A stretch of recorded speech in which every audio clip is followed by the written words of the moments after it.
Kamu tahu nggak sih kalau gigi John Lennon pernah dilelang dan mau dipakai buat mengkloning dirinya?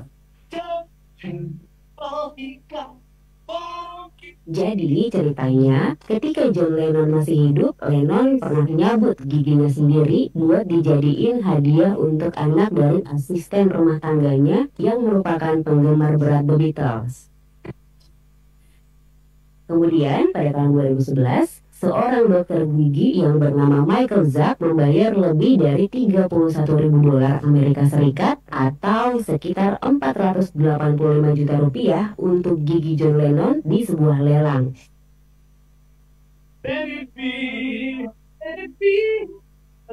Mengutip dari Ultimate Guitar, Dr. Zack rela mengeluarkan duit banyak karena rencananya gigi itu bakal dipakai buat diteliti agar dengan harapan bisa mengkloning sosok John Lennon suatu hari nanti. Tapi istrinya John Lennon, yakni Yoko Ono, enggak setuju sama rencana Dr. Zack ini. Sampai-sampai Yoko Ono ngirim ancaman hukum apabila itu beneran terjadi.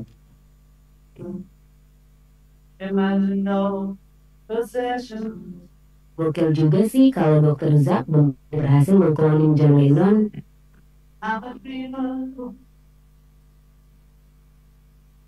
But I'm not the only one.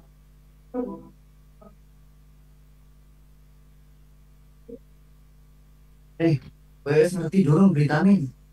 Lah ya kuwi sing tak omongke iki mlakune. Lah terus sidane, wong iki arep nyalon bareng sih. Cepet banget kowe entuk beritane. Sekondi e. Aku kuwi bab info.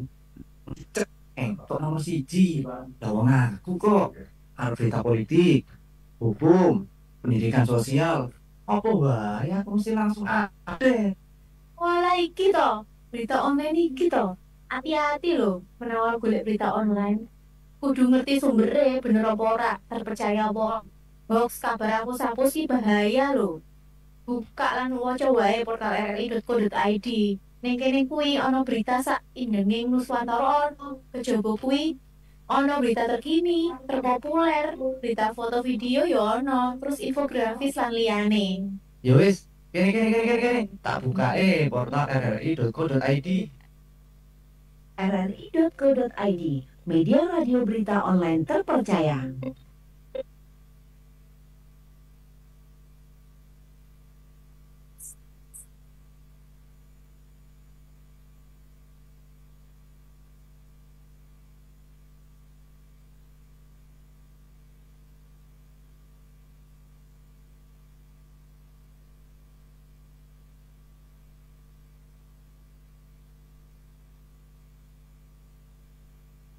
Pendengar, siapa sih yang tidak mau sehat?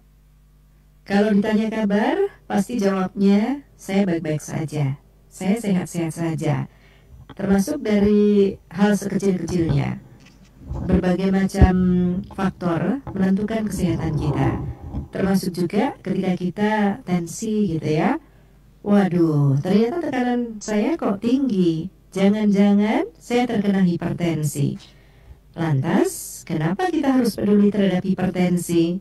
Nah, siang hari ini dalam obrolan Maksi, saya sudah bersama dengan Dr. Adigama Priyamas Febrianto, SPJP. Beliau ini adalah spesialis jantung dan pembuluh darah RSUD Sleman, Daerah Istimewa Yogyakarta. Selamat siang, Dr. Gama. Selamat siang, Bu Erna. Iya, kalau dokter saya nanya kabar sehat dok, pasti jawabnya sehat ya dok? Sehat selalu Bu Erna. Nah, Selamat siang Mitra Sehat Pro 1 ya. Iya, Terima kasih. Di tengah kesibukan dokter, siang hari ini masih juga bergabung bersama kita, Dok. Ya, aman Bu, udah saya jadwalkan buat Pro 1. Iya, karena kita butuh tahu nih, kenapa sih kita harus peduli terhadap hipertensi gitu ya. Nanti kalau pendengar juga ingin tahu lebih banyak di sela-sela perbincangan kita, silakan saja bisa bergabung via line telepon 580333. Sementara itu WA kita ke 08112711 911. Baik dokter, ini tadi di awal saya mengatakan ya, kalau tensi saya tinggi, wah jangan-jangan memang saya terkena tekanan darah tinggi, saya terkena hipertensi. Maka kita harus tahu dulu, benarkah hipertensi itu yang seperti itu atau seperti apa sih dokter? Oke, selamat siang Bu Erna dan para pendengar Pro 1. Jadi ini mumpung masih dalam situasi World Hypertension Day, jadi kemarin kita semua merayakan Hari Hipertensi Sedunia, tanggal 17 Mei 2025 kemarin, hari Sabtu. Jadi dalam rangka Hari Hipertensi Dunia, kita mengangkat tema hipertensi ini, para pendengar. Jadi hipertensi sendiri itu definisinya adalah ketika tekanan darah itu sistolik di atas 140 dan diastolik di atas 90. Nah, tapi banyak faktor yang mempengaruhi tekanan darah tinggi itu. Nah, nanti akan saya jelaskan di belakang. Jadi ada hipertensi ada macam-macam. Jadi ada yang namanya white coat hypertension, ada yang namanya hypertension yang terselubung. Jadi kalau yang white coat tuh, jadi ada beberapa pasien itu kalau di rumah tensinya normal, para pendengar. Tapi ketika pasien sudah datang ke klinik atau ke rumah sakit atau ke puskesmas, langsung tinggi. Jadi ketika ketemu tenaga medis, perawat, dokter, wah saya takut nih, saya mau diperiksa, tiba-tiba tensinya langsung melonjak. Nah, itu namanya white coat hypertension. Lalu untuk yang hipertensi terselubung, jadi pasien tersebut tidak ada keluhan, tensinya normal terus, tapi ketika dilakukan biasanya diketahui tensinya ketinggi itu ketika dia ketika hendak mau operasi atau ketika hendak dia dilakukan pemeriksaan seperti USG jantung, otot jantungnya sudah terlanjur tebal, ternyata dia punya hipertensi yang tidak diketahui. Nah, jadi memang hipertensi itu kompleks, tidak sesimpel yang kita bayangkan hanya angka 140/90. Ternyata ketika kita sudah tahu itu hipertensi, ya harus banyak yang dicari, nanti harus lebih lengkap seperti itu. Nah, ini sebenarnya yang beresiko itu siapa saja sih dok terkena hipertensi ini? Oke, jadi hipertensi sendiri kan nalarnya adalah tekanan darah tinggi, nggih. Jadi ibarat kita punya selang, itu kalau dulu kita lahir tuh selang pembuluh darah kita elastis, nggih. Nah, terus ketika bertambah usia, pembuluh darah kita akan semakin bertambah kaku. Nah, sama seperti selang. Jadi ketika kita beli dari toko itu kan sangat elastis, nggih Ibu, nggih. Nah, ketika kita bawa, kita gunakan sehari-hari, berbulan-bulan, bertahun-tahun, itu lama-lama akan kaku dan di dalamnya mulai ada kerak, di dalamnya mulai ada istilahnya sumbatan seperti itu. Nah, jadi banyak hal yang mempengaruhi hipertensi ini. Salah satunya yang paling sering yaitu konsumsi garam yang berlebih, Ibu. Jadi garam yang berlebih. Terus yang kedua, diet tinggi lemak, jadi kolesterol, yang makanan yang mengandung minyak-minyak, santan dan lain-lain itu juga sangat mempengaruhi hipertensi. Yang ketiga, pasien dengan diabetes mellitus atau sakit gula, nggih. Jadi pasien dengan diabetes mellitus itu pembuluh darahnya terjadi resistensi insulin. Jadi insulinnya tidak dapat masuk ke sel-sel otot sehingga akan merusak pembuluh darah atau yang dinamakan disfungsi endotel atau istilahnya lingkaran dari pembuluh darahnya itu mulai ada problem seperti itu. Terus ada lagi yang beresiko itu pasien dengan obes. Nah, jadi sekarang ketika kita lingkar perut kita makin besar ya, ya itu jangan bangga. Jadi jangan kita merasa lingkar kita makin besar kita berarti tandanya makmur. Nah, bukan begitu. Jadi ketika kita obes itu kita sebenarnya semakin beresiko loh Bu kena hipertensi seperti itu. Lalu selanjutnya ada juga yang stres Bu, jadi stres yang tidak dikelola dengan baik. Jadi misalnya ada problem dengan keluarga, dengan kantor, nah itu sangat berpengaruh. Biasanya tensinya normal, ketika ada problem tiba-tiba tensinya tinggi seperti itu. Dan satu lagi yang paling penting juga merokok nih. Jadi merokok kan itu mengganggu endotel pembuluh darah juga. Jadi memang perlu diperhatikan untuk yang merokok seperti itu. Iya, kalau melihat tadi faktor risiko, faktor pencetus yang disampaikan sama dokter, ini sebenarnya kita pun bisa mengendalikan, ya? Bisa. Oke, kan konsumsi garam tinggi ya mengurangi berarti. Terus apa? Sering mengkonsumsi gorengan agak mungkin juga ya dok ya? Oke, jadi gorengan sendiri itu kan ada cara gorengnya atau teknik melakukan goreng kan ada pakai minyak ya Bu ya. Nah kita nggak tahu tuh kalau kita beli di luar minyaknya itu apakah sudah diganti berkala atau tidak. Tapi kalau misalnya kita menggoreng di rumah itu masih lumayan aman lah. Tapi di sisi lain sesuatu yang digoreng dengan minyak dengan banyak ya Bu ya, dengan non sewu, mungkin setelah goreng nggak kering jadi kondisi kadar minyaknya banyak.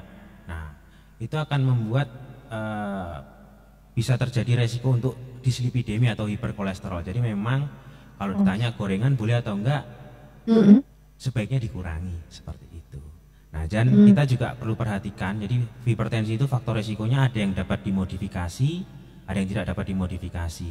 Nah, untuk yang dapat dimodifikasi seperti merokok, kegemukan, obesitas, kurang aktivitas fisik, diet terlalu tinggi, makan banyak kolesterol, terus konsumsi garam berlebih. Nah itu tuh bisa kita modifikasi. Jadi kita bisa rem seperti itu ya. Kita bisa kurangi dari sekarang sejak muda. Kita bisa kita punya faktor risiko ini nih, kita bisa modifikasi. Namun kalau ada beberapa faktor yang tidak dapat kita modifikasi untuk hipertensi, seperti usia Bu. Jadi semakin bertambah usia, yang saya bilang tadi, pembuluh darah kita akan semakin mudah kaku seperti itu, tidak seelastis waktu kita baru lahir. Lalu jenis kelamin juga, jadi pria itu mempunyai resiko hingga 2 hingga 3 kali lebih tinggi daripada perempuan untuk kejadian hipertensi dari data penelitian. Dan riwayat keluarga, misalnya simbah atau pakde atau keluarga besar ada hipertensi. Nah, juga perlu diperhatikan karena itu tidak dapat dimodifikasi. Ketika beliau ada hipertensi, kita bisa turun, penyakitnya bisa turun seperti itu. Iya. Nah dokter, faktor risiko yang ada seperti ini, kemudian juga jenis-jenis tadi apa, hipertensi terselubung dan sebagainya. Saya jadi pengen tahu mengenai gejalanya sendiri dok. Berarti tadi nggak kelihatan juga ya? Karena periksa baru diketahui tensinya tinggi. Dari rumah tuh kayaknya tensinya normal saja. Ini kayak apa sih dok gejala-gejalanya? Ya, jadi di dunia ini, jadi hipertensi itu punya nama lain Bu, punya nama panggilan atau julukan lain, yaitu silent killer atau pembunuh senyap. Jadi karena memang beberapa pasien itu tidak ada keluhan jadi mengenai hipertensi. Jadi tiba-tiba tensinya tinggi yang seperti saya ceritakan di awal tadi. Namun beberapa pasien itu sebenarnya sudah menunjukkan gejala kalau beliau itu punya hipertensi. Nah, dari pengalaman saya dan dari beberapa ini, jadi hipertensi pasien itu biasanya mengeluh kaku tengkuk Bu. Jadi di sekitar leher atas ini kaku tengkuk. Jadi kok tengeng terus, cengeng terus. Nah, orang Jawa bilang kok kepala di gulu saya cengeng terus seperti itu. Berat gitu berarti. Berat, nggih. Terus biasanya bisa juga hipertensi itu keluhannya yaitu ada kok gampang pusing ya, padahal nggak habis ngapa-ngapain kok gampang sakit kepala ya. Nah seperti itu. Jadi biasanya ada problem di sistem saraf pusat. Terus yang kedua, kalau misalnya dia mengarah ke problem ke jantung, biasanya juga hipertensi itu membuat pasien itu nyeri dada.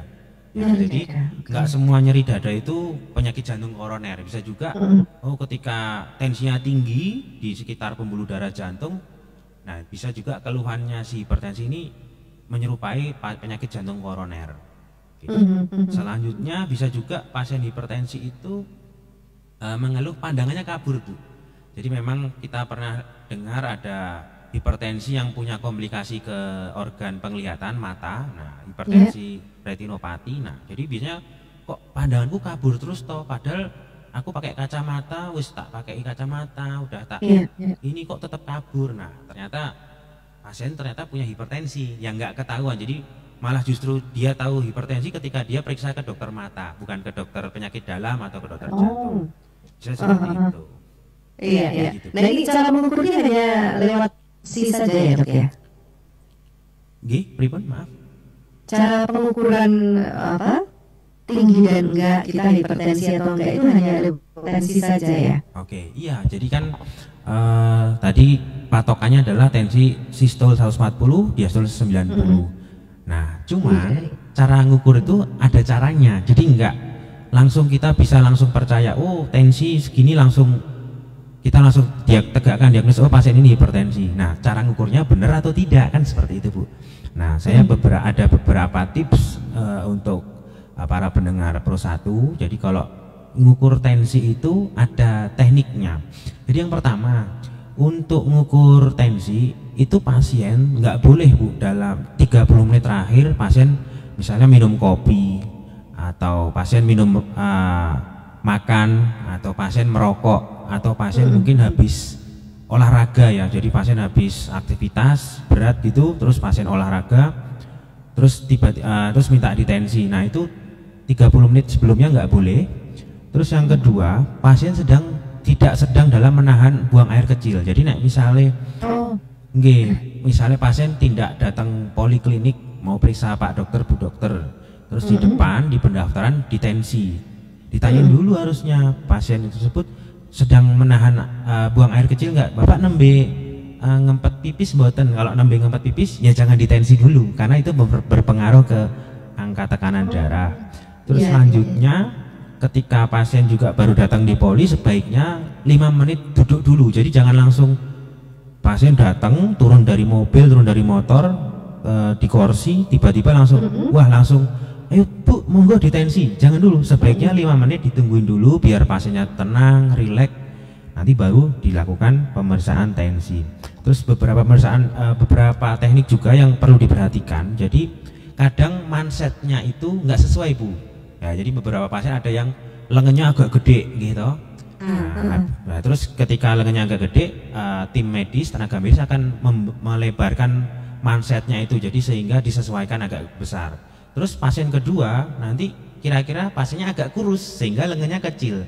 Nah itu juga perlu disesuaikan mansetnya sesuai dengan ukuran lengan pasien tersebut yang akan dilakukan tensi. Jadi nggak kendu, nggak ceritanya nggak longgar seperti itu. Terus untuk ketika pemeriksaan tensi sebaiknya pasien duduk rileks dan di bagian punggung ada sanggaan. Jadi duduk itu ada belakangnya ada kursinya.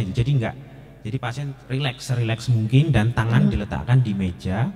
Dan selanjutnya ketika dilakukan pemeriksaan tensi sebaiknya pasien jangan diajak ngobrol. Jadi biarkan pasien tenang dan tidak berbicara selama melakukan pemeriksaan tekanan darah. Itu sih Bu, tips dan trik. Jadi pemeriksaan tensi itu ada tekniknya. Jadi nggak sembarang orang bisa, oh ini tensinya valid atau enggak. Nah, harus diperhatikan. Harus diperhatikan, betul. Iya, nah dokter, kalau akhirnya kita bertanya mengapa sih itu berbahaya dok? Oke, jadi yang sudah sempat saya singgung tadi ya, jadi ada penglihatan, ada pusing dan lain-lain. Jadi hipertensi itu yang ditakutkan tuh bukan dalam 1 atau 2 tahun ke depan. Ya, jadi misalnya ada beberapa pasien, misalnya kita tegakkan diagnosis, oh ibu sekarang ada gangguan COVID katakan gitu. Nah kalau COVID kan sifatnya akut ya Bu ya. Jadi dalam 1 bulan atau 2 bulan ke depan dia bisa berbahaya tuh, bisa sampai mengancam nyawa seperti itu. Nah kalau hipertensi itu dia yang ditakutkan adalah komplikasi jangka panjangnya Bu, baik komplikasi makrovaskular dan komplikasi mikrovaskular.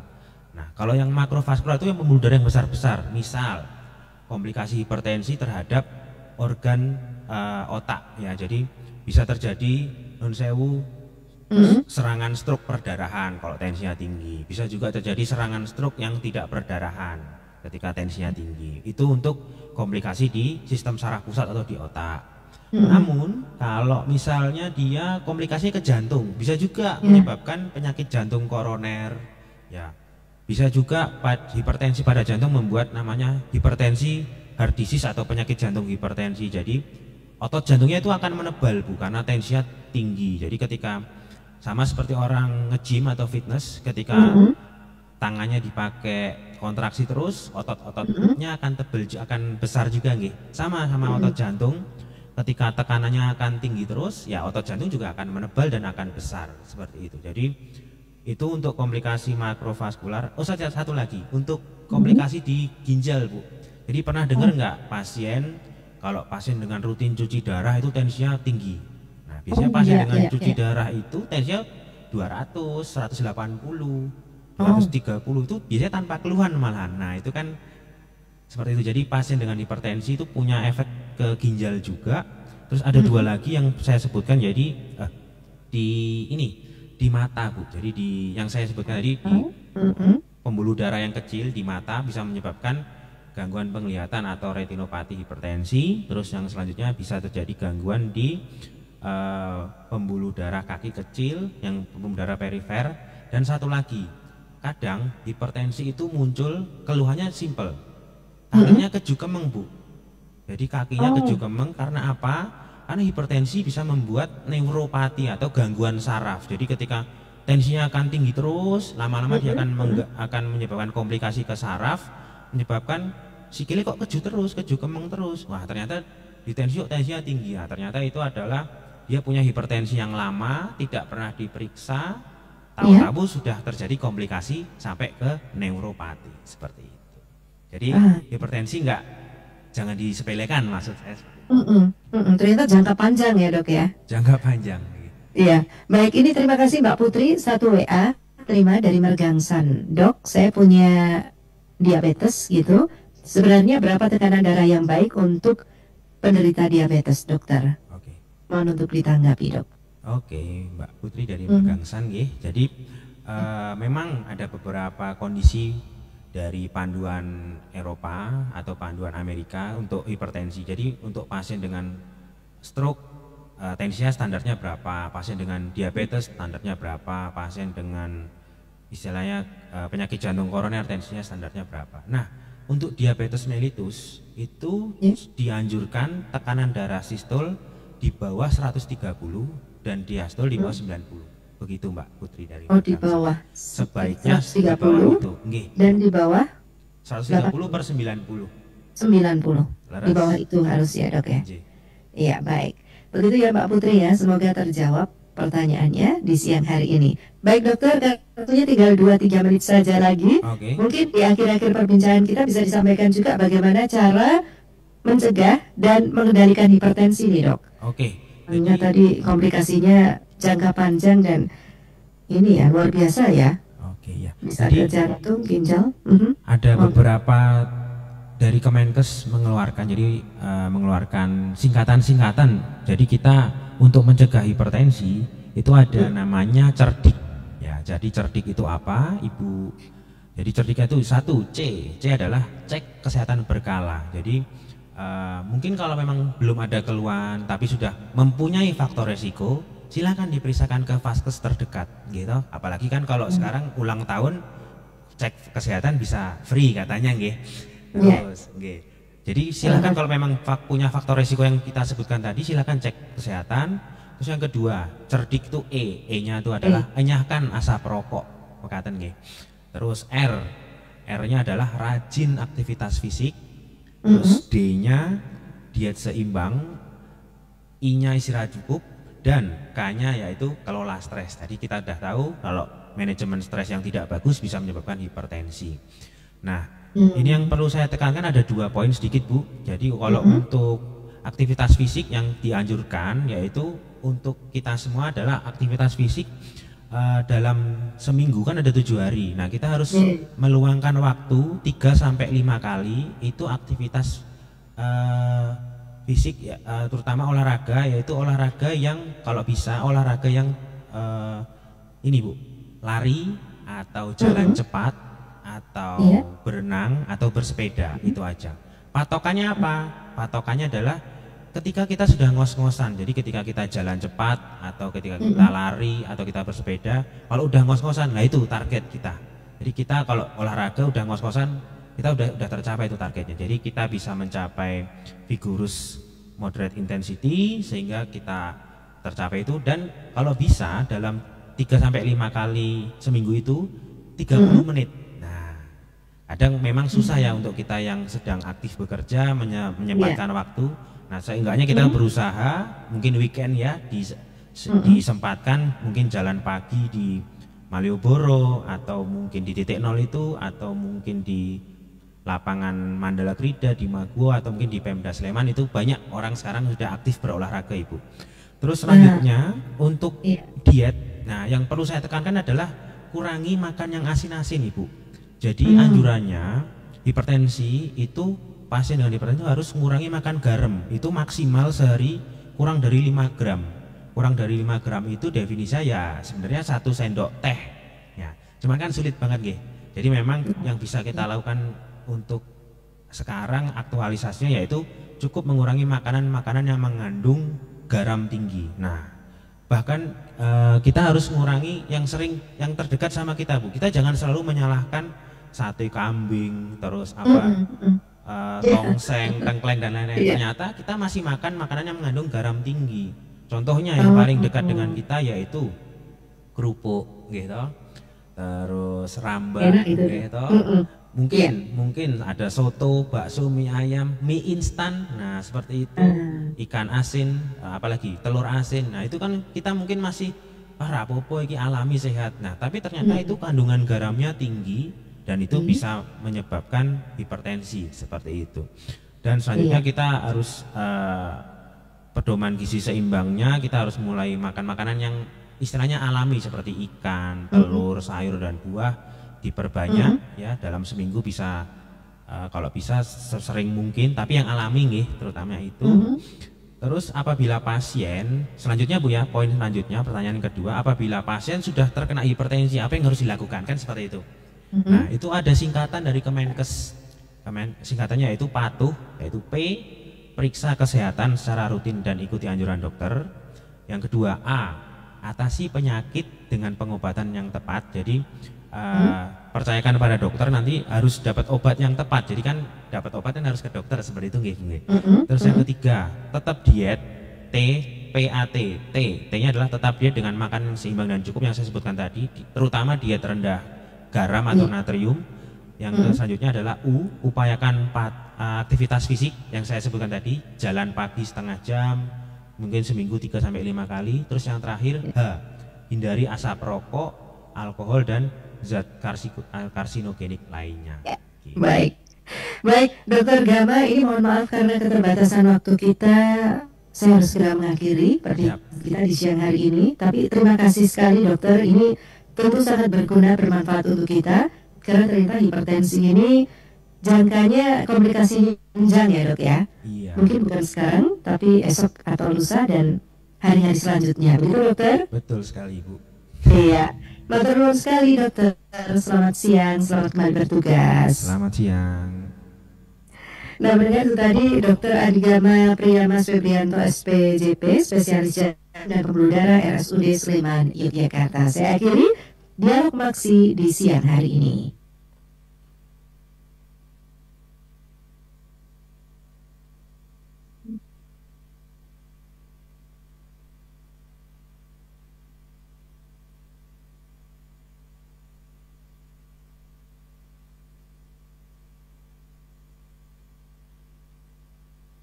Masih menginspirasi satu